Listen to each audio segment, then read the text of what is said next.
My name is Simi Olushola, and I'm the Executive Director of Aspilos Foundation. DRIF is basically about internet access, internet freedom. It's the digital rights information forum. Yeah. So it's just about, and it's a continental thing. It's about Africa. So what's the state of internet in Africa? What's the state of access? What's the state of digital rights when it comes to data protection? What are we doing about it on the internet? Where do things start, and what can we do to make things better? That's probably why we have cybercrime here. So our technology and teaching them how to use it right. They'll use it for the wrong thing because they'll go and find out something else on their. Somebody will tell them something, and young people, children, your friend will tell you this one, you go and try it. Everybody's curious. So if we don't create safe spaces, create the infrastructure, create the systems to teach them right, they're going to learn it themselves, and they're going to use it the wrong way. So possible on the surface of it, yes. I mean, because really, on the surface of it, it's not rocket science. It's easy, really. It's possible. Other countries, developed countries, have done it. So why can't we?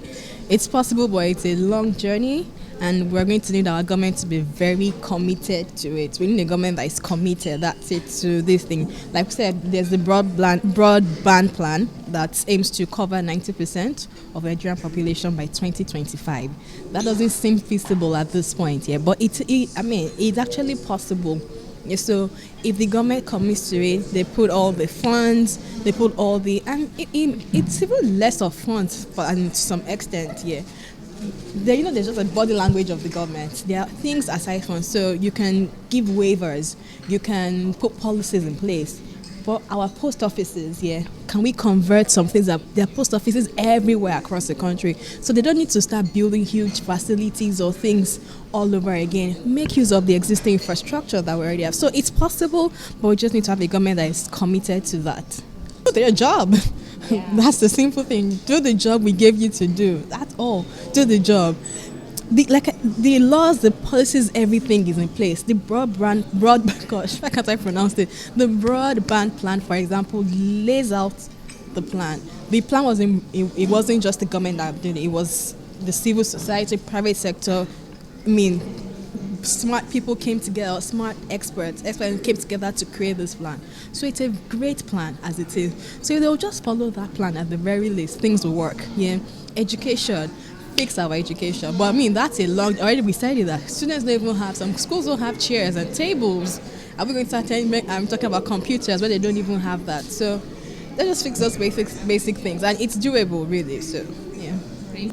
Well, like we spoke about on the panel, we can do a lot of things. The bulk of the responsibility lies on us, the government, and the private sector.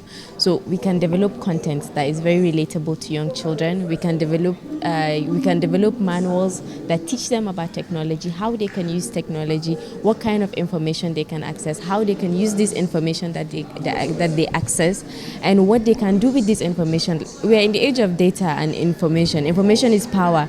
If you have the information, you know what to do with it. So having access to the right information as well will allow children that have access to technology to know what to do, to actually be able to compete on the global scale. We're always talking about coding and stuff. When they have access to internet, actually, they can learn coding. I learned how to code on my own. No one taught me how to code. So this is what we're advocating. This is what we're advocating for young children, to also be able to have a level playing ground. Nigerians and Africans and Nigerians specifically are left behind. So if we level the playing ground a little bit, just give them a little support, they will have a fighting chance and they'll be able to achieve more with themselves. So when you go down to Maiduguri, just as you mentioned, what do you think, most times if you want to engage children in terms of school and maybe getting their interest regarding, first of all, school, then technology, how do you manage that? So one of the ways we did was I went there myself, and I went there with a team of people. And we whatever we were going to do, we decided we want them to be able to relate with us. We didn't want them to feel like we were strangers. We wanted them to feel like we were part of their community.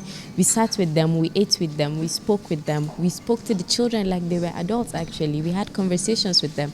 And all of the content we developed for them and the content we provided, we made sure it was relatable. Like I said, we developed animations. And all of the content of our animations are carefully depicted based on the psychology of the people that we're engaging.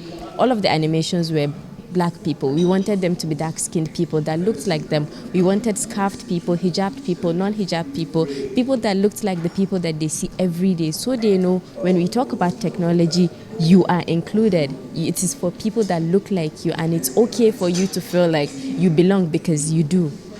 Okay, but I think that technology is not the first thing. Education is the first. I agree with you. So how do you want to see that these children, because of course we've heard that now we have 30 million out of school children and it's growing. So how do you want to see that children return to school first before getting the technological knowledge? Okay, that's a fantastic question. So my project in Maiduguri was actually funded by NIM Foundation, and NIM Foundation is an organization that provides psychological services to people in insurgency affected areas like Maiduguri.